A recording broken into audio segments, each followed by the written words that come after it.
po sa ating prayer meeting. Nagagala ko po kayong kita or makasama sa gabing ito. Mga kapatid, sa ating Facebook live na nagaganap tuwing Wednesday. And ganoon pa rin po mga kapatid, I encourage you to put your prayer request sa ating comment section, as well as kung meron po kayong mga pasasalamat sa ating Panginoon. Tapos, passage po natin ngayon is 1 John chapter 5 verses 16 to 12. Again, passage po natin is 1 John chapter 5 verse 6 to 12. Atin na pong basahin kung atin na pong nakita.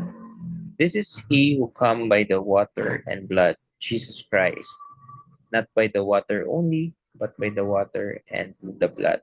And the Spirit is the one who testifies, because the Spirit is the truth. For there are three that testify, the Spirit, the water, and the blood. And these three agree. If we receive the testimony of men, and testimony of God is greater, but this is the testimony of God that he has borne concerning his Son.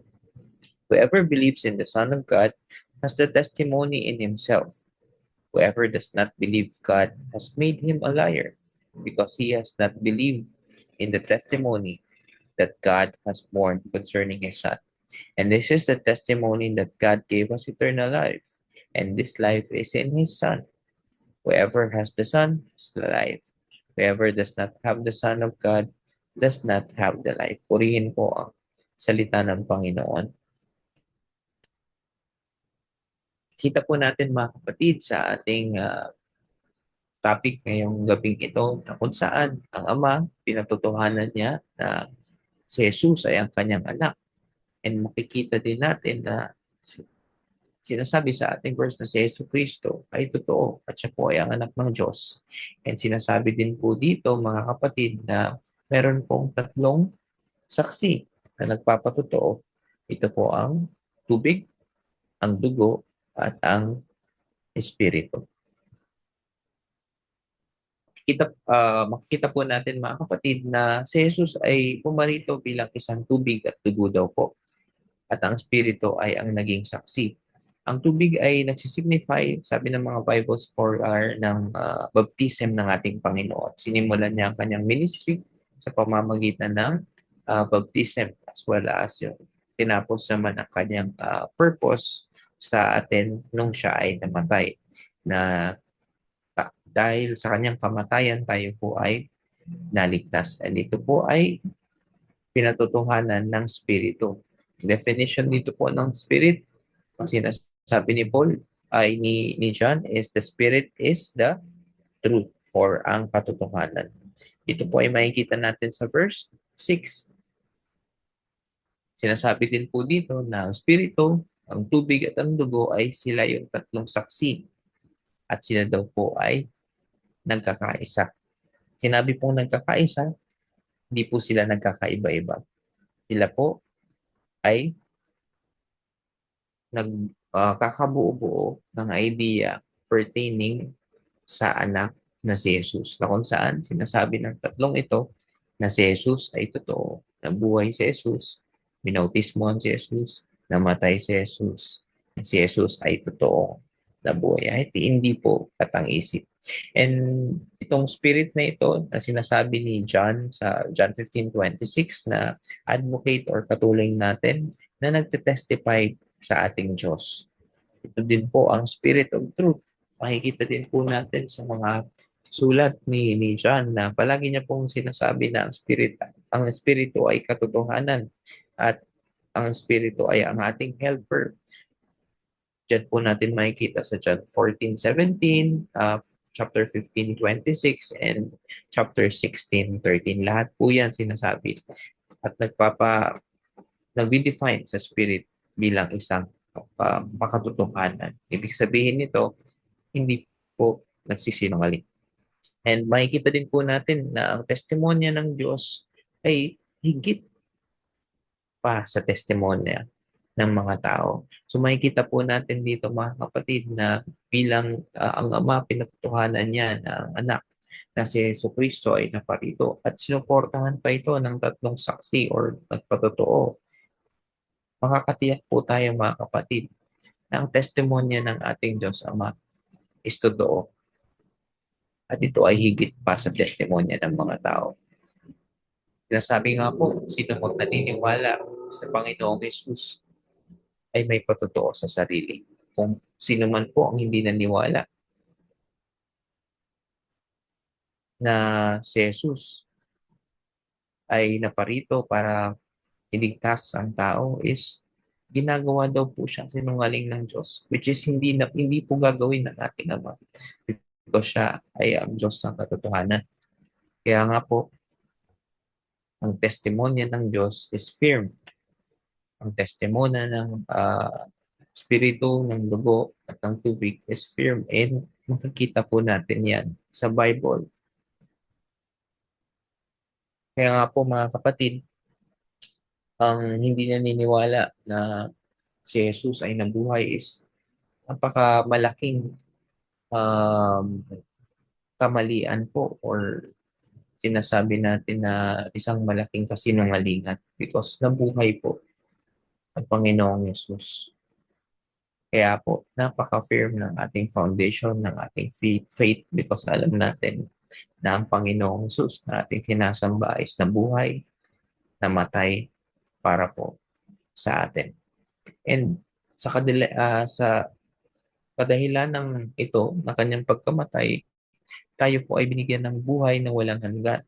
Sabi dito sa text natin mga kapatid, ang buhay na walang hanggan ay matatagpuan lamang po natin. Kanino po? Kay Jesus. Wala na pong iba. Siya po ang daan.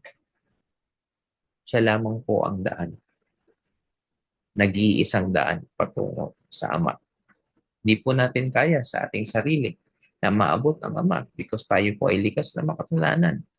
Dahil sa kanyang pagmamahal, ibinigay niya po ang kanyang anak na si Yesu Cristo. Nang sa ganon, tayo po ay ma-reconcile sa kanya. And yun po ang patotoo ng Ama. Sabi dito, kung nasa atin po ang anak, tayo po ay may buhay. At kung wala po sa atin ang anak na si Yesu Cristo, wala sa atin ang buhay. Kaya nga po mga kapatid, itong verse na ito, or itong saklaw ng ating bubulay-bulayan sa gabing ito is magagamit natin sa ating pagkayo, sa ating pag-share sa ibang tao, na kung saan ang Panginoong Hesus ay totoong nabuhay. Ang Panginoong Hesus ay totoong um, nag-minister, binautismuhan, at totoong namatay sa atin. Hindi po magsisinungaling ang saksi, lalong-lalo na ang Spirit, as defined by John, na ang Spirit ay ang katotohanan. The fact na sinabi ng Diyos at pinatutuhanan ng Diyos Ama na si Jesus ay ang kanya-kanya, sapat na po yun mga kapatid, para po tayo ay maniwala. Sa Old Testament nga mga kapatid, makikita natin na kung saan para matapos ang isang kaso or isang mga reklamo or iba-iba ng desisyon or storya, ang statement ng dalawa o tatlo is mahalaga para ang usapin ay matapos na. Makikita natin yan sa Deuteronomy 17:6 and 19:15, na kung saan yung charge ng dalawa or tatlong tao is enough na to confirm na or patutuhanan yung isang kwento. Ganun din po dito mga kapatid sa ating nabasa sa gabing ito at ating natunghayan. Tatlo na po ang ating saksi: ang dugo, ang tubig, at ang spirito. At dagdagan pa natin yan na pinatutuhanan ito ng ating Amang nasa langit. So, ibig sabihin po nito mga kapatid, ito po ay totoo. Ito po ay walang halong biro. At hindi po ito halaw sa pag-iisip ng tao or malikot na isip ng tao o istorya ng tao. Ito po ay totoo na isulat. Kaya po magiging confident tayo mga kapatid sa ating pananampalataya, because ang ating pinanampalatayangan, ang ating sinasampa is totoo. at ito ay hindi po kasinungalingan. Kaya po mga kapatid, patuloy po nating lakaran ang truth na ito or ang katotohanan na ito sapagkat sabi sa John 1:4, no, kung sino ang kung nasa kanya ang Ama, siya ay may buhay. Ito po ay makikita natin sa kung paano tayo lumakad sa ating Panginoon.